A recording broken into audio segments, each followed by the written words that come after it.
Danielle Sanders, and I'm here with Bud Caldwell. Don't call him Buddy. We're here reviewing his story, Bud Not Buddy. So, Bud, can you tell us a little bit about yourself? Hi, Danielle Sanders. It's nice to meet you. Thank you for having me on your show. Huh? Well, my story came out when I was about 10 years old. I was in an orphanage because my mother had died when I was 6 years old, and my father, I didn't know who or where he was. Can you tell us about an experience in your foster home? I've actually been in 3 foster homes, really. The last one was with the Amos family, and it was not a good experience. It was very bad. The son, Todd Amos, he actually shoved a pencil up my nose while I was asleep. And so, as I woke up and I found out he was shoving a pencil up my nose, I wound up slapping him across the face. And that's when he really started beating me up really bad. Ooh. And his mom came rushing in the room. What's going on in here? And it was a very bad scene. And he lied on me, Danielle. He said that I was beating him up. And he faked the asthma attack. And his mom believed him instead of me. And so they actually wound up throwing me into a shed that they had. They locked me up in the shed all night long. Talk about meanness from a pretty boy. Did you ever think about getting revenge on this Todd Amos? I did. As I was locked up in that shed all night, after being stung by hornets and cutting my hand on an old fish head doorknob, I thought about getting revenge on Todd. And I actually did get my revenge. I made him wet the bed before I left the Amos family for good. And I hear that his mother doesn't like bedwetters. Is that correct? No, she particularly did not like bedwetters. I was not the first foster child she had. And so, yeah, she did not like bedwetters at all. But I sure did make Todd wet the bed before I left. Really? Well, that was something. Do you have a favorite saying? I do, actually. It says, "He who laughs last, laughs best." Talk about evil, am I right? Do you remember anything of your mother? I do. My mother, she gave me my name, actually. She named me Bud because she said it reminded her of a flower that was ready to open to the world. She didn't want to call me Buddy because she felt like that was a dog's name and anybody could have that name. So she called me Bud, period, not Buddy. I also remember feeling like she didn't tell me everything that she wanted to tell me before she passed away. Likewise, how was life on the streets? Life on the street was very hard, Danielle. I remember having to sleep under a tree and having to eat at the mission. And if I wasn't in the line at the mission on time, I couldn't eat. Like if I was late to the breakfast line, I had to wait till dinner before I could eat. Or if I was late to the dinner line, I had to wait till breakfast the next day before I could eat. It was very tough, Danielle. Very tough. Sounds like you had it. Do you know what it's like to be in a family? Even though my parents, even though I haven't known my parents since I was very young, I feel like I do know what it's like to be in a family. I've had good experiences, and like I said, I've had bad experiences as well. Being with the Amos family was a very bad experience. I didn't last in their family a whole day. I did not last 24 hours. But on the other hand, when I had to sleep out under the stars, under the tree, and eat at the mission, I actually met a pretend family that took very good care of me. And they made sure I ate even though I was late getting in line.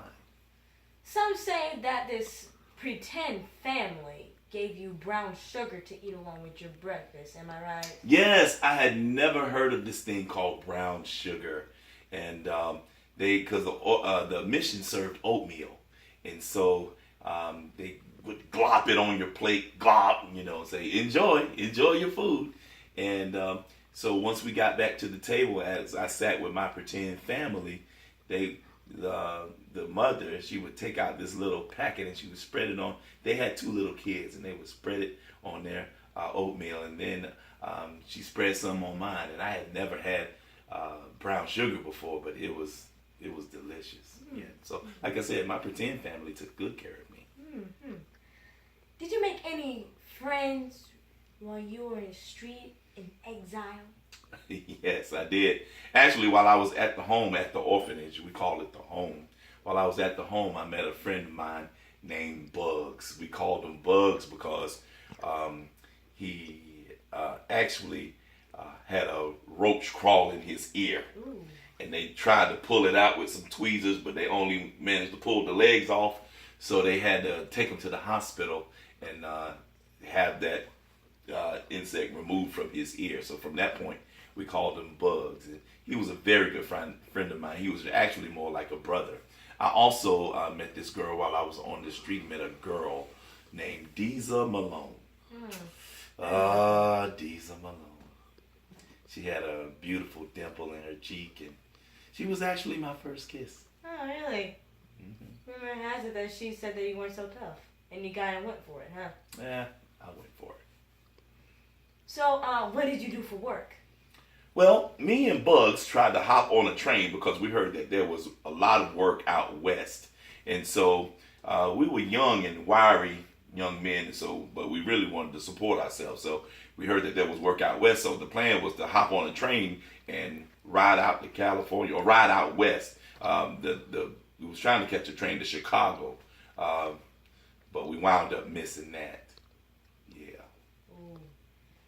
Some say that Miss Hill's a librarian who worked in Flint, Michigan, was it? Mm-hmm, mm-hmm. She used to work in the library where you used to sleep. Absolutely, and she always treated me really nice. And so when I was in trouble, living on the street, she was one of the first people that I sought out, Miss Hill. But when I got to the library where she worked at, I found out that she got married and she no longer worked there. Well, she worked there, but she wasn't there because she was on her honeymoon, so she couldn't help. Right. You mentioned memories of your mother, but what about your father? Well, I don't really remember my father. I don't have any memories of my father other than some clues that my mom left me. Right. And what were those clues that helped you try and find your father? Okay. My mother had left behind some flyers of my father's band, Herman E. Calloway. And I found out that the band was actually in Grand Rapids. So that's how I wound up trying to get to Grand Rapids from Flint, Michigan. Did you run into anyone who might have known your father? Anyone at anything when you were on a 5-mile-per-hour trip? Yeah. So as I was leaving Flint, Michigan, I had determined that I was going to get to Grand Rapids by hook or by crook.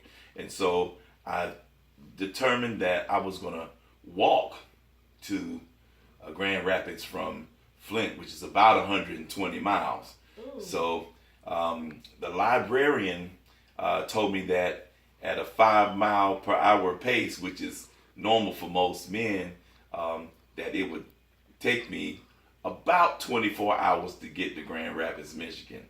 As I was walking out of Flint, I stayed, on the highway, but when cars would come by, I would duck into the bush, so they wouldn't see me.